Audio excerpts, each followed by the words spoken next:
Molo Sanbonani, hello, how's it? Good morning to this, the Monday edition of Vuka Nazo, your morning news analysis show where I help you wake up with the news headlines. With that being said, remember, my name is Sihle Ngobese, your favorite fat boy. Guys, do me a favor, hit that like button if you really enjoy this content. And remember, share the stream, whether you're watching the simulcast on Facebook or on YouTube.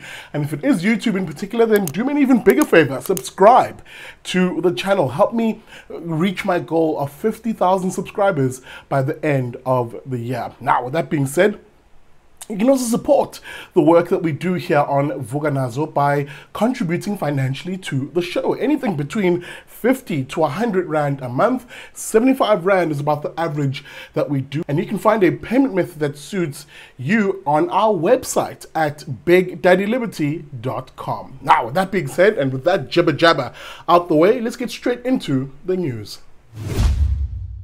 Okay, I take you to Johannesburg in the first story of the morning. You remember, we've had this conversation sadly before in a previous episode of Vuka Nazo when we discussed the murder, the hit on famous rapper Keenan Forbes, or AKA as he's known. There's a thumbnail to that show. And I made a particular point in that show that South Africa is now a society of hitmen and mass murderers. That is exactly what this country has now descended into, a society where the ordinary, the faith, flag, family and freedom type South African is hunted, indeed in a predatory way. Criminals who do not believe in life, liberty or even property rights. These individuals now, another incident of a hit, alleged hit at least, in Crosby, the community there, reeling after an Egyptian national, indeed a community member in that area, Mustafa Makloof, his family believing, of course, that his murder was a hit. This situation, of course,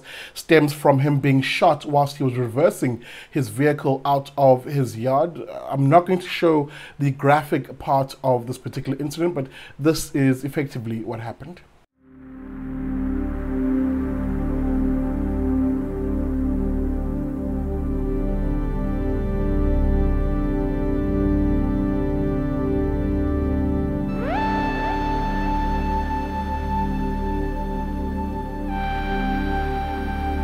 Now, of course, that shocking incident leaving a family, the Makloof family, of course, reeling. Indeed, speaking to News 24, his brother-in-law, Abdil Ibrahim, basically gave the following comment. Now, Ibrahim added that Makloof was shot in his right cheek, shoulder and chest. He was transferred to a private hospital where he later died.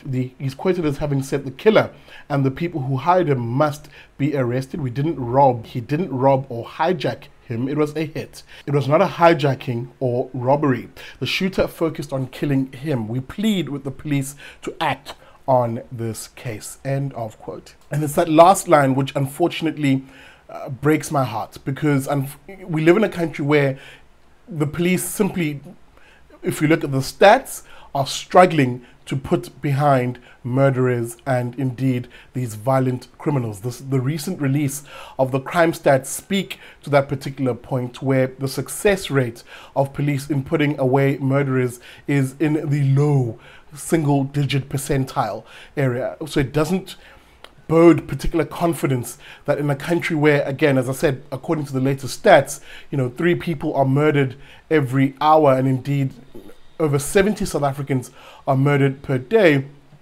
It doesn't bode very well, unfortunately, for those of us who are the law-abiding individuals who are victims of these criminals. I'll repeat my point that I've made before, and I'll say this in conclusion. What this country needs is a wholesale reform of the South African police service. That begins, of course, by getting rid of a certain useless police minister, A1 Ubegi Ele, and of course, completely reforming the management structure of the police, getting rid of the entire management lot, starting afresh in hiring only the best of the best, actual career policemen, not deployed cadres of the ANC or any politically elite and connected cronies of the ANC, but actual policemen, the very individuals who wear and don that blue uniform with pride, serving communities across this country, risking their lives on our behalf. It's those individuals who should be leading and indeed managing fellow police officers. Enough with the cadre deployment, enough with the broken and dysfunctional police service in this country that is ridden with political types and indeed cronies in that system. The longer we continue with this status quo, the more this country will continue to be a country of hitmen and mass murderers. All right, in keeping with the crime theme seemingly this morning, a shocking incident again. This time I take you to Pietermaritzburg, or just outside Pietermaritzburg on the N3, where an Intercape bus, having broken down on the side of the road, was then violently mobbed and indeed robbed, the passengers at least, robbed of their cell phones and other precious belongings. Now, this is not the first time we've covered a story like this on Vuka Nazo, albeit the previous focus has been on the looting incidents when trucks break down by the side of the road. You'll remember, of course, that one episode involving a Medicine Without Frontiers worker busted alongside others looting beef out of a farmer's truck. As a thumbnail to that show. And of course, more recently last week, we covered the story of sheep being looted after a truck overturned in the Western Cape. This sort of lawlessness and opportunistic criminality is absolutely appalling, and it's getting out of hand. This latest incident, of course, although there's no news article on it, as I mentioned, it's sort of breaking on Twitter with journalist Usihle Mavusa from The Independent sharing an image of that particular bus, is still a harrowing one. Now, consider this. This is what makes it even scarier. I mentioned in the previous episode when we spoke about the sheep looting incident, that incidents like these are not relegated to just looting of stuff, of property, but also people are often robbed at accident scenes, for instance. And in this instance, a broken down bus seeing the passengers being robbed of their belongings. But this is not the first time an incident like this has happened. Let me take you back the memory lane of in 2019. You'll remember an Intercape bus had its passengers robbed as they were en route to Zimbabwe. In that instance, of course, the bus itself being stopped by the armed robbers and who then proceeded to rob the passengers. This is clearly a type of crime in this country that needs to be tackled. It's absolutely shocking. And here's what gets me all the time.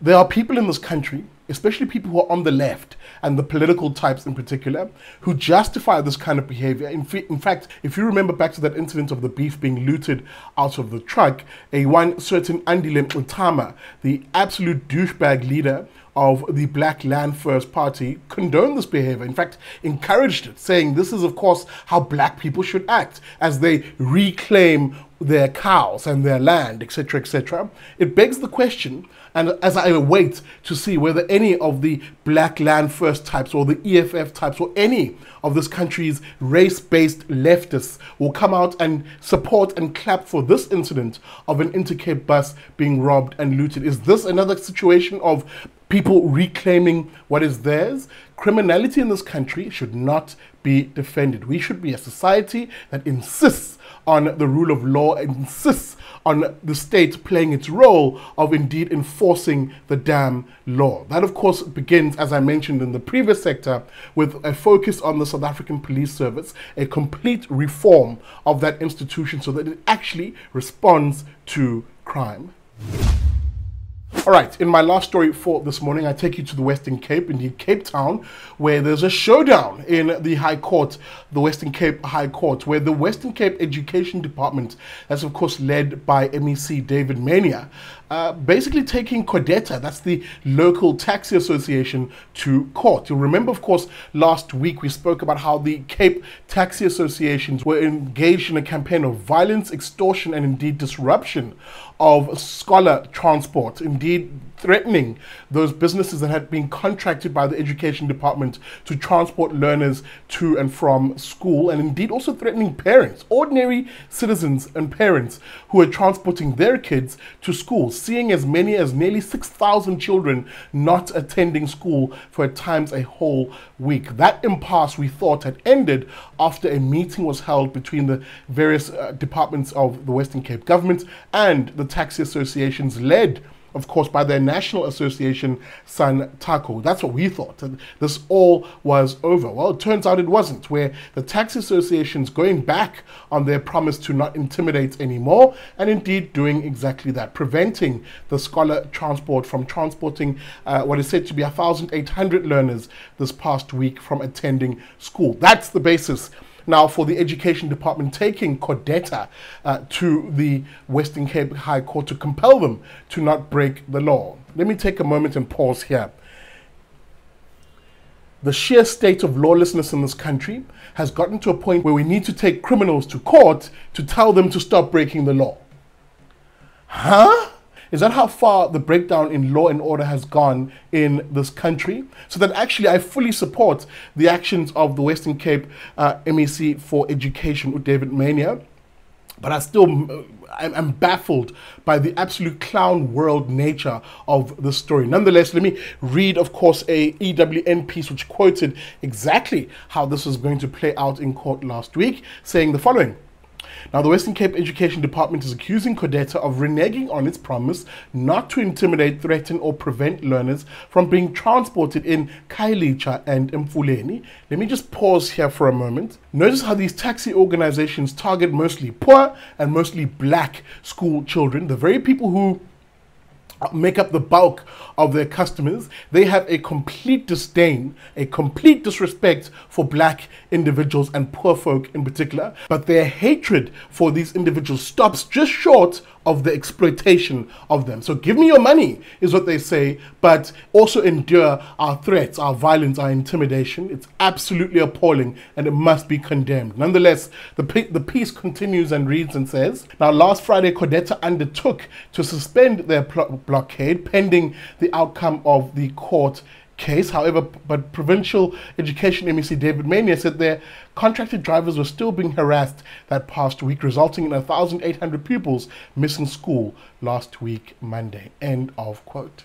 Again, the story is frustrating and it's angering because it's ordinary folks, the law-abiding types, the often, I like to describe this as God-fearing, law-abiding and family-orientated, who are being threatened by absolute thuggish behavior in the taxi industry. Now, it really frustrates me because on the one hand, I'm a big fan of the taxi industry. This is literally a free market enterprise that has grown and is meeting the needs of people who want to be transported from point A to point B. That side of the taxi industry, I applaud it. It is a 90 billion rand industry that provides jobs, literally contributes to the economy, and of course literally sees that the economy continues to grow. But what I do not like, and what I've always said the taxi industry needs, is strict enforcement of law and order. You cannot have the taxi industry operating as it has so far, literally denying people the right to choose what sort of mode of transport they want to take. This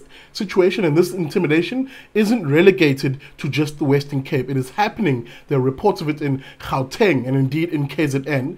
This behavior needs to be nipped in the bud, and doing that requires what we don't have at the moment: an efficient law enforcement agency by way of SAPS in particular, that takes these guys on and helps clean the taxi industry of its thuggish elements. All right, that's it for this episode of Vuka Nazo, the Monday edition. Very interesting one. But nonetheless, remember, if you like how I begin your news day, then you'll love our friends over at the Daily Friend. That's dailyfriend.co.za. They come to you live Mondays to Thursdays at 1:30 p.m. With that being said, thanks so much for watching.